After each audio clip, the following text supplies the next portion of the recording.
Het is dikke uren voor de wedstrijd als de eerste supporters dik staan te wachten om naar binnen te gaan. Nog één keer voor die allesbeslissende wedstrijd om de Nederlandse titel.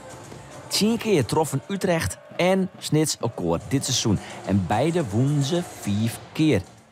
Voordat het aankomt op dat beslissende moment staat de hele hal stil. Stil bij het versterren van Koen Sikkema. Koen is speler van het eerste bij de Maaien, 24 jaar en op 6 maaien verstoorn.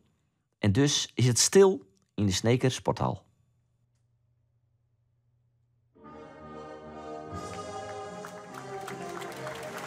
Hoe groot het verschil wijzen kan tussen verdriet en blijdschap wordt juist weer duidelijk. Oer naar de realiteit. Utrecht is de eerste set degelijker, beter en wint die eerste set dan ik eenvoudig maar 24-18. Lang had Utrecht ik de leiding in de tweede set. 20-20. Dan nemen de Snitsers de wedstrijd oer. Het wordt 1-1. De tweede set wordt 24-20 van Friso Snits. En dus staan ze met 2-1 voor. Dan nog maar 1 set voor de Nederlandse titel.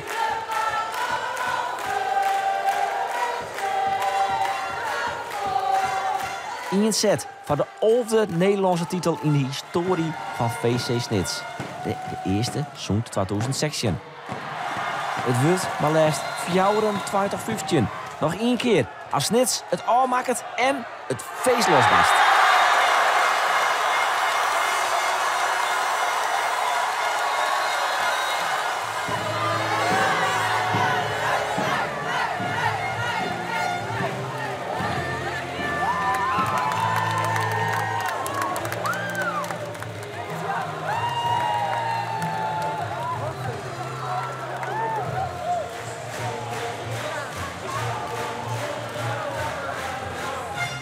Hoe is dit? Oh, geweldig. Echt. In die laatste set, we voelden het gewoon van dit is het. Wij laten het niet meer los. En dat is zo trots op het team. Echt heel goed gedaan. Is deze mooier of net zo mooi als je vorige? Nou, voor mij is persoonlijk wel iets mooier, ja. Kan dat? Ja, omdat ik die meer inbreng heb natuurlijk in het team. Dus echt fantastisch.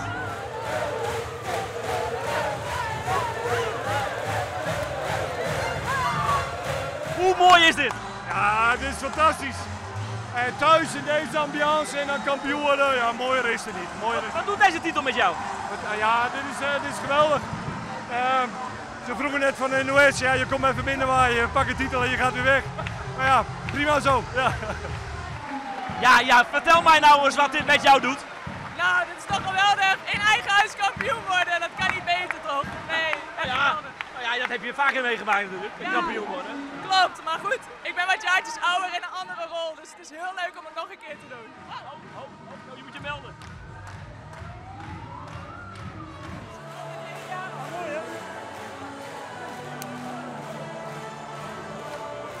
Ja, is corona op 5 jaar, ja. Ja, corona op het werk? Ja, nou Al die jaren. alles wat je investeert en nou ja, het is iedereen zo gegund en ik ben er super blij mee echt. Had je dit aan het begin van dit seizoen, als ik nou aan het begin van dit seizoen tegen jou had gezegd, jullie pakken dit seizoen de titel, wat had jij dan gezegd? Met 9 man niet. Wat zei je? Met 9 speelsters niet. Maar ja, we kregen er wat bij en dan is het mogelijk. We waren kwalitatief met 9 wel in orde hoor, maar je hebt meer mensen nodig voor een heel seizoen. Ben je nou aan het analyseren? Ik ga de medaille ophalen.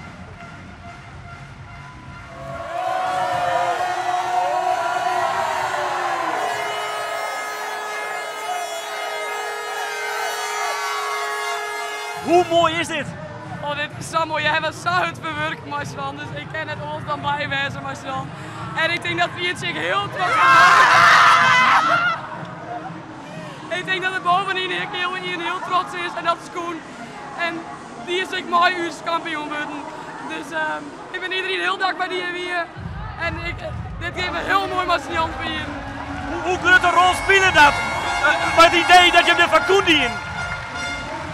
Nou, we doen het deels voor Koen, maar we hebben Marcel het hele seizoen heel hard werken. We begonnen met Jochen, we hebben geen coach meer.